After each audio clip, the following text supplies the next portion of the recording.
주사를 맞으면 뭐 뼈를 녹인다 그렇게 알고 있는데, 실제로 스테로이드 주사는 원장님, 그 척추에 맞는 스테로이드 주사 그거 호르몬 아닌가요? 일반인이 맞아도 되는 거예요? 스테로이드 주사에 대한 이야기들이 많죠. 뼈 주사라고 이야기를 하잖아요. 스테로이드 주사는 명약 중에 명약이에요. 신경이 북이 가라앉혀 주는 것뿐만이 아니고, 예를 들어서 우리가 응급 상황이 된 폐가 뭐 물이 차거나 막 그랬을 때도 뭐 몸에 부기를 확 가라앉혀 주고 하기 때문에, 예전에는 신경 주사를 굉장히 많이 맞았어요. 그때는 치료를 받을 수 있는 여건들이 많지가 않기 때문에 날마다 맞으신 분도 있었고, 일주일에 뭐 2번, 3번을 몇 달을 맞으신 분도 있었어요.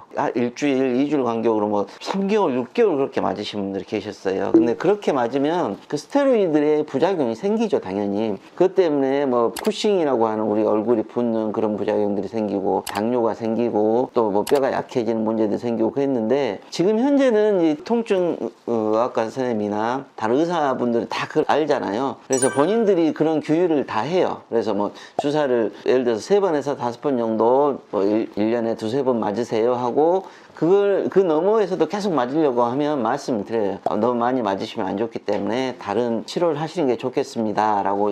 지금은 그런 조율들이 잘 돼 있어요. 그래서 스테로이드 주사 맞는 거에 대해서 너무 두려워하실 필요 없어요. 예전처럼 그렇게 뭐 뼈가 녹고 막 당뇨가 생기고 그 정도까지 놓지 않아요. 스테로이드 주사, 뭐 뼈 주사 이렇게 이름이 되게 다양하잖아요. 그게 다 종류가 다른 건가요? 스테로이드 주사, 뼈 주사, 신경 주사 그렇게 이름 붙이잖아요. 이제 다 똑같은 주사예요. 물론 이제 신경 주사에는 스테로이드 주사가 있고 스테로이드를 안 쓰는 주사도 있긴 해요. 하지만 보편적으로 스테로이드 주사를 쓰고, 우리가 이야기하는 신경 주사는 대부분 스테로이드를 쓰는 주사고, 아까 이야기했던 것처럼 스테로이드 치료를 너무 장기간 하거나 장기간 복용을 하게 되면 뼈가 녹는다고 그렇게 알려져 있죠. 골다공증이 생기고 그러기 때문에. 실제로 뼈가 그 자체로 녹지는 않아요. 한두 번 뭐 주사 맞아가지고 그걸 녹는 건 아니기 때문에. 근데 이거 주사인데 이름을 신경차단술이 진짜 이름이더라고요. 신경차단술. 네. 왜 주사인데 신경차단술이라고 하나요? 신경차단술에 대한 이야기도 굉장히 많은데, 이건 이제 오래전부터 이제 그 써왔던 이름이잖아요. 그래서 지금도 신경차단술을 많이 쓰고, 얼마 전에 우리 학회 이야기하면서 신경주사 치료로 하자. 왜냐하면 신경차단술 하면 신경을 자른 것 같은 느낌이 들어요. 근데 그게 아니고, 원래 이름은 너브 블락이에요. 이게 너브 블락을 번역을 하다 보니까 신경 차단술이 된 거예요. 신경이 지나가는 경로를 일시적으로 차단해서 부기를 가라앉혀주고 통증을 줄여준다. 근데 이거 주사 삽입 위치가 꼭 한 군데만 놓는 게 아니라 여러 군데 놓는다고 하던데, 이게 왜 위치가 다 달라지는 거예요? 신경 차단술은 여러 가지 방법이 있죠. 뭐 뒤로 들어가는 방법, 옆으로 들어가는 방법, 꼬리뼈로 들어가는 법, 여러 가지 방법이 있는데, 뭐 몇 가지 이유가 있어요. 첫 번째 이유는 뭐냐면, 예를 들어서 협착증 환자는 뒤로 들어가서 직접 넣는 게 효과가 제일 좋아요. 근데 뭐 디스크가 됐거나 아니면 추간공에서 문제 생긴 환자는 옆으로 들어가는 게 효과가 제일 좋아요. 예를 들어서 뭐 고령이거나 급한 분들은, 바로 해야 되는 분들은 꼬리뼈로 넣기도 하거든요. 그게 훨씬 더 그분한테 유용할 수가 있기 때문에. 왜냐하면 병변이 있는 부위에 직접 주사를 넣는 게 제일 좋잖아요.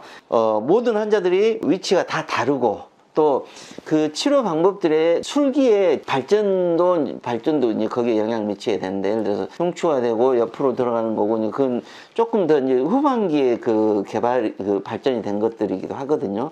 이제 그걸 떠나서 더 중요한 것은 정확한 위치에 놓는 게 중요하기 때문에, 그 환자분들에 따라서 주사를 놓는 위치가 각각 다를 수밖에 없어요.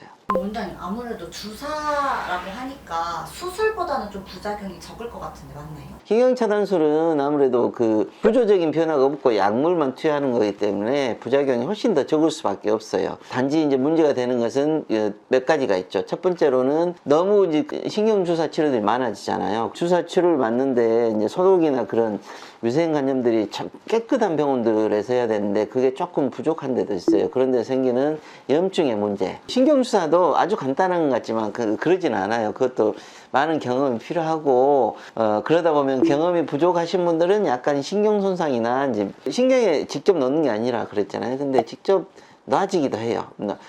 나도 부지불식간에 그렇게 될 수도 있기 때문에, 그런 문제가 생기면 이게 신경인가 아닌가를 꼭 체크를 하고 다시 빼고 다시 놓거나 그런 것들을 해야 되잖아요. 근데 이제 그런 경험이 부족하면 신경손상이나 그런 문제들이 생길 수 있고, 신경주사 치료 받고 일시적인 마비가 오는 게 정상적인 거예요. 진짜 제대로 놓으면 마비가 진짜 심하게 오기도 해요. 제대로 된 신경이 많이 보이는 자리에 약이 많이 들어가게 되면 마비가 쫙 올 수도 있죠. 근데 그걸 마비가 됐다고 오해하시는 분들이 있는데 그건 아니에요. 그건 다 돌아와요. 대신 그게 예를 들어서 이제 신경 손상이 되게 되면 마비됐던 게 풀리는 시간, 예를 들어서 4시간, 6시간 아무리 늦어도 뭐 하루나 이틀 지나면 다 풀리기 때문에 그때도 안 돌아오면 문제가 마비가 된 거겠죠. 그런데 그게 아니라면 대부분 시간이 지나면 좋아지는 거기 때문에 일시적인 마비에 대해서 너무 두려워하실 필요가 없어요. 그리고 신경주사 치료는 생각보다 효과가 굉장히 좋고 합병증이나 그게 굉장히 적다는 거.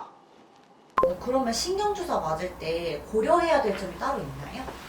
제일 문제가 되는 게 이제 염증이 생길 수 있는 부분. 신경주사 치료는 아까 이야기했지만 스테로이드 주사가 이제 기본 베이스예요. 그러면 환자 본인이 예를 들어서 당뇨가 심해요. 뭐 허리 주사 치료 받아야 되니까 당뇨가 뭔 상관이냐 하고 이야기 안 하시는 분들 있잖아요. 근데 그런 분들 주사를 맞게 되면 염증이 생길 확률도 훨씬 더 높아지는 거예요. 당뇨가 있으면 염증이 잘 생기니까. 또 당뇨도 훨씬 심해질 확률도 높아져요. 또 예를 들어서 뭐 심장 때문에 약을 드시거나 아니면 뭐 심부전이 있거나 아니면 혈압이 굉장히 조절이 안 되신 분들은 미리 알려주시는 게 좋아요. 그리고 신경주사 치료 중에 꼭 이건 이야기해 줬으면 좋은 게 뭐냐면 몸이 예를 들어서 열이 나거나 좀 뜨겁고 하고 나서 갑자기 허리가 아파졌다. 그분들은 반드시 이야기해 줘야 돼요. 왜냐면 그분은 그 전에 염증이 있어서 통증이 생겼을 가능성이 많기 때문에 그분은 통증 치료를 먼저 하는 게 중요한 게 아니고 염증 치료를 해야지 잘못하면 염증이 확 퍼져버릴 수가 있기 때문에 그런 것들은 미리 알려주시는 게 좋아요. 오늘은 척추신경주사에 대해서 말씀드렸습니다. 척추신경주사는 예전에 신경차단술로 불렸지만 실제로 신경을 차단하는 치료가 아니고 신경을 치료하는 신경주사 치료입니다. 그래서 스테로이드가 일부 들어가긴 하지만 스테로이드를 장기간 복용하지 않으면 효과가 굉장히 좋은 치료이고 또 신경주사 치료에 대한 많은 경험들이 있으신 분들은 우리가 알고 있는 염증이나 뭐 신경 손상에 대한 위험성이 거의 없는 안전한 치료이기 때문에 허리가 많이 아프신 분은 신경주사 치료를 적극 권유드립니다. 이상 척 보면 척추는 아는 박사 닥터 해리슨이었습니다.